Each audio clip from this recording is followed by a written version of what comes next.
Otra de las reformas que nos interesa muchísimo tiene que ver con, bueno, en realidad, o sea, le pusieron prohibición a la salud por sustancia, protección a la salud.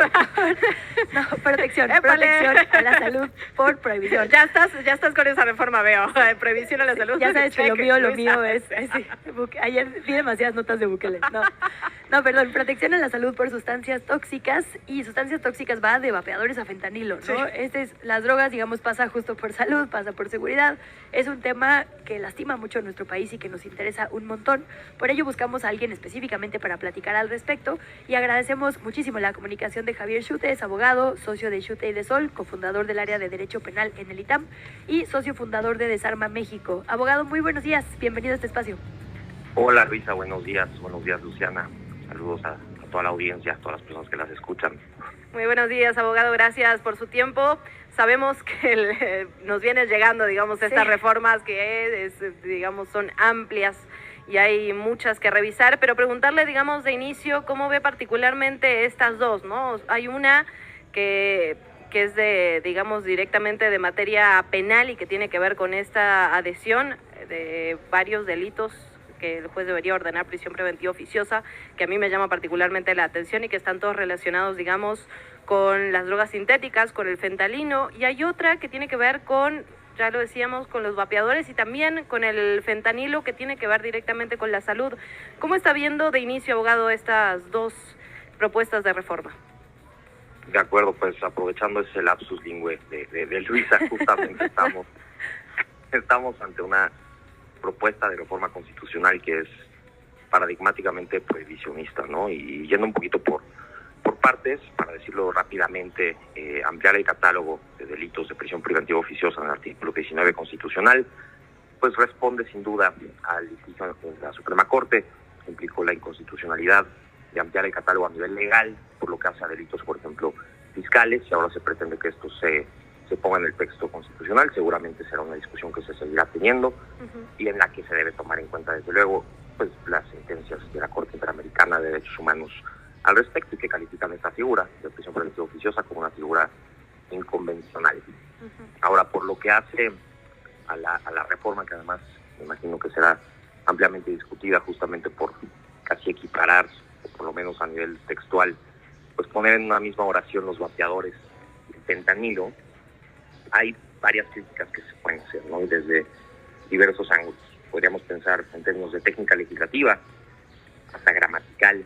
El texto dice algo así como la prohibición de sustancias como el uso ilícito del fentanilo, ¿no? Pues el uso ilícito no es una sustancia, la sustancia es el fentanilo. Ahora, este error gramatical pues justamente obedece a otra crítica, porque el combate al uso ilícito del fentanilo también ha generado el endurecimiento de la regulación sanitaria.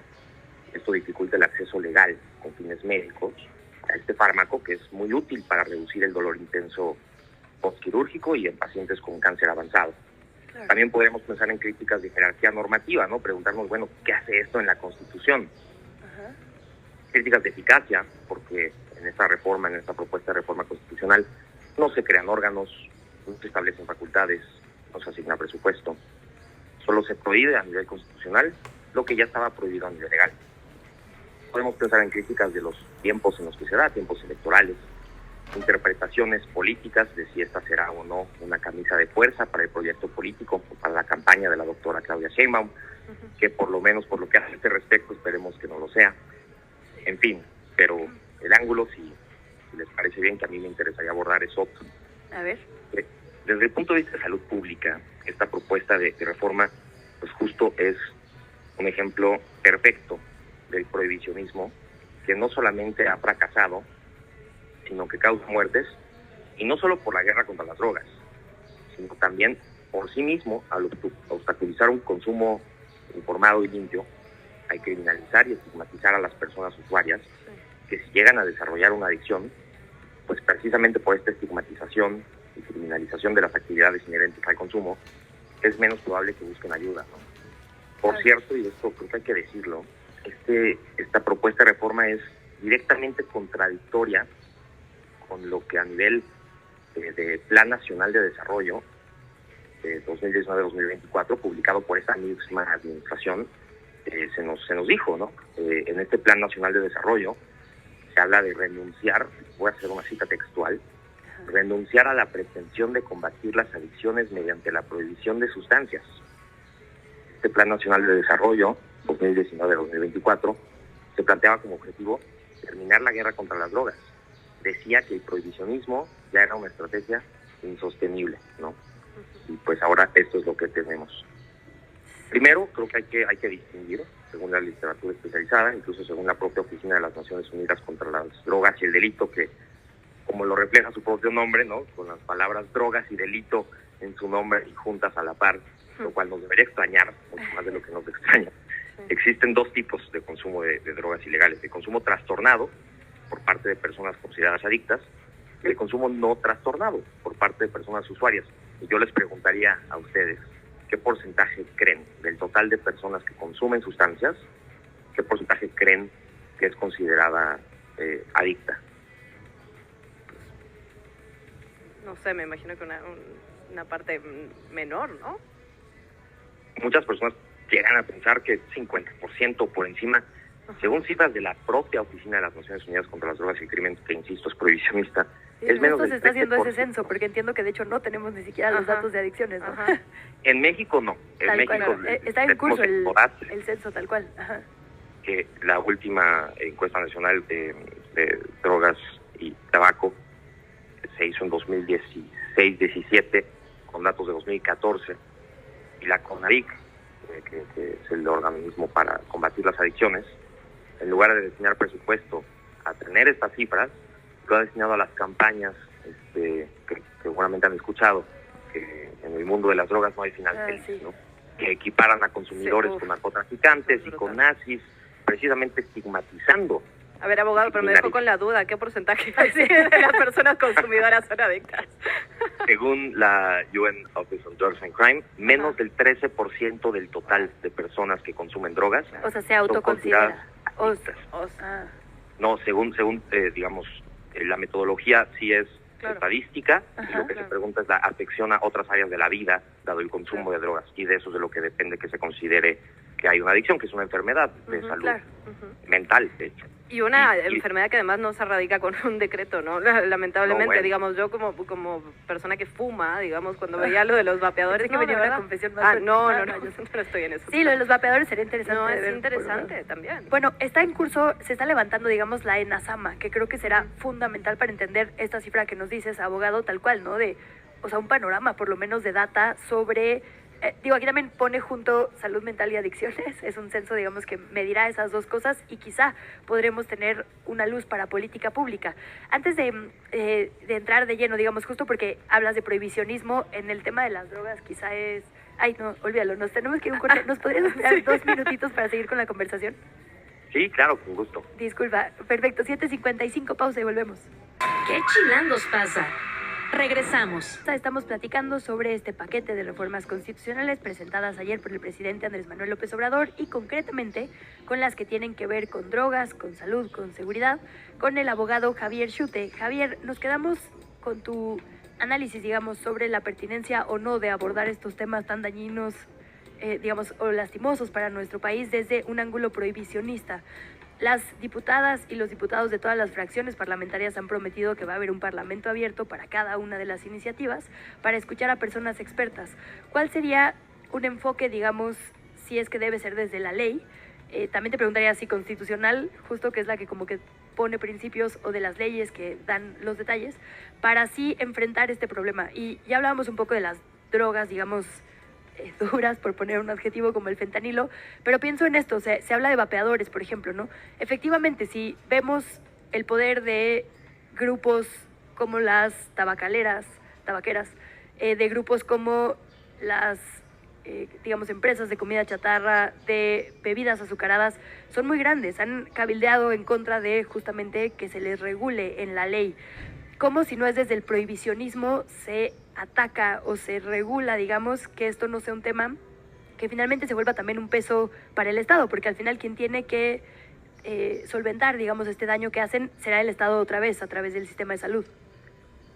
Totalmente de acuerdo contigo, Luisa. A ver, yo creo que digamos, dando un poquito de pasos para atrás, lo que habría que pensar es qué pretende el prohibicionismo. Pues desde luego es una política en materia de salud pública, política de drogas, que lo que pretende es reducir el consumo de drogas ilegales por los daños a la salud que implican. Pues ha fracasado en sus propios términos el prohibicionismo. El consumo de drogas ha aumentado, esto dicen los datos a nivel internacional, como lo decíamos hace unos momentos. En México los datos no son muy buenos, pero los que tenemos también hablan de un aumento. La guerra contra las drogas ha cobrado más de 360,000 vidas, más de 60,000 personas desaparecidas, esto desde 2006. Y pues nada, ha fracasado en sus términos, pero el concebir las adicciones y concebir a las personas usuarias como criminales, pues lejos de ayudar, eso afecta más. Como gobierno y como sociedad hay que entender que es una enfermedad de salud mental correlacionada con la depresión y la ansiedad, que se presenta en contextos de aislamiento y rechazo social, que justamente estigmatizar a las personas usuarias, pues eso es lo que genera, ¿no? Y los vapeadores, como bien lo dices, nos sirven de ejemplo, ¿no? Creo que es muy didáctico incluso pensarlo de esta manera, de lo absurdo que es prohibir desde mi punto de vista. Porque desde mayo de 2022, hace ya casi 2 años, se publicó el decreto que prohíbe su circulación y comercialización. Como cualquiera lo puede constatar, no ha parado la venta de vapeadores en tiendas físicas, digitales, a pie de calle, fuera de cualquier antro, bar o restaurante. Uno encuentra, ¿no?, vapes por todas partes. Esto no lo va a cambiar, elevar la prohibición a rango constitucional. Es un mecanismo alguno de vigilancia ni de cumplimiento.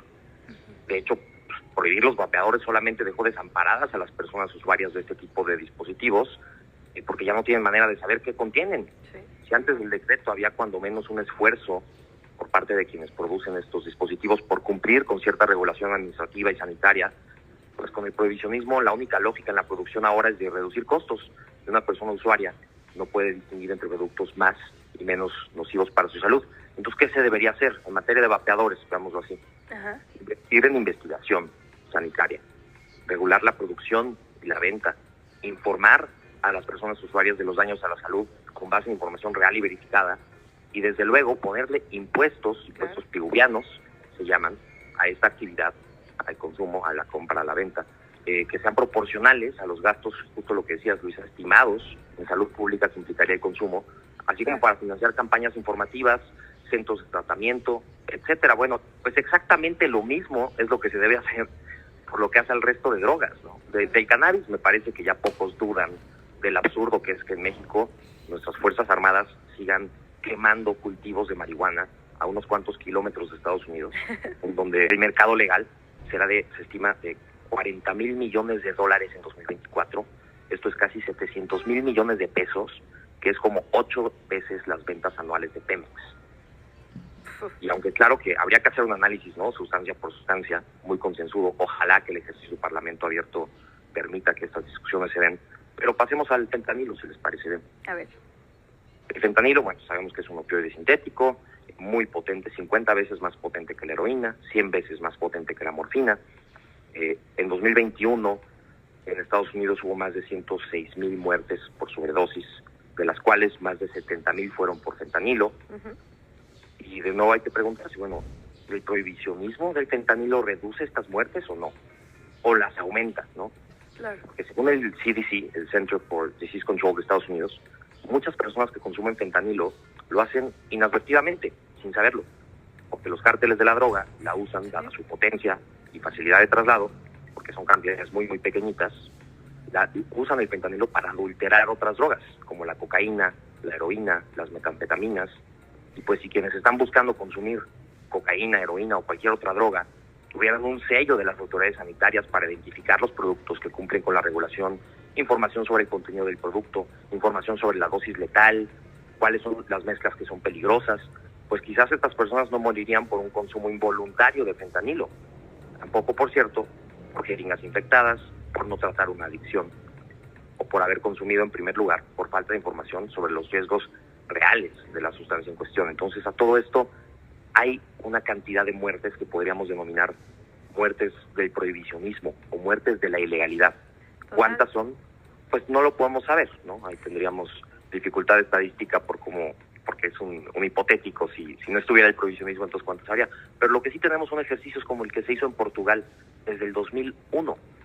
Reguló todo el mercado de drogas, despenalizó todas las sustancias, a la par de una campaña de tratamiento de las adicciones y desde entonces a la fecha se ha reducido el consumo.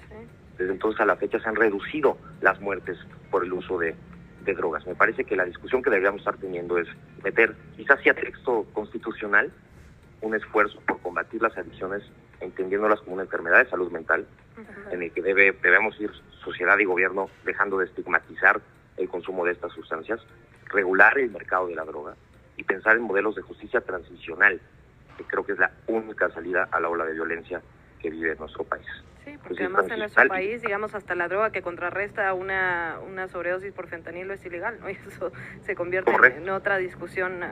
La verdad, es un tema amplísimo que vamos a seguir discutiendo. Abogado, agradecerle muchísimo su tiempo, su análisis y lo importante, ¿no?, de poner luz sobre este tipo de cosas, de todo el mar de iniciativas que tenemos.